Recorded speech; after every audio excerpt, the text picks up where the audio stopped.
அடுப்புல இருக்கும்போது ஐயோ அம்மான்னு கத்துற தேளு காப்பாத்துறதுக்கு கையில எடுத்தா கொட்டுமா, இப்படி ஒரு பழமொழி சொல்லுவாங்க. அதாவது அடுப்புல தீல சூட்டுனால தவிக்கிற ஒரு தேளை நம்ம காப்பாத்துறதுக்கு முயற்சி பண்ணி அதை கையில எடுத்தோன்னா அது தன்னுடைய விஷத்தை நம்ம மேல இறக்குறதுக்கு நம்மளை கொட்டுமாம்.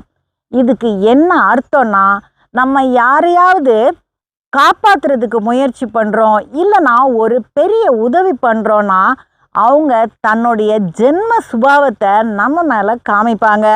நன்றி உள்ளவங்களா இருக்க மாட்டாங்க. தேளோடைய தன்மையும் அதுதான். அது மற்றவங்கள கொட்டும்.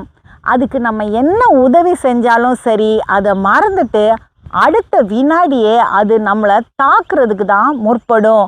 அது மாதிரி தான் சில மனிதர்களும் இருப்பாங்க.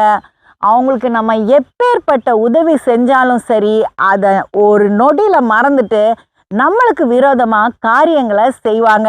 அப்படி இல்லாமல், அதாவது ஒரு தேளை போல ஒரு மிருகத்தை போல நம்ம நடந்துக்காம மனிதர்களாக ஜீவிக்கணும்.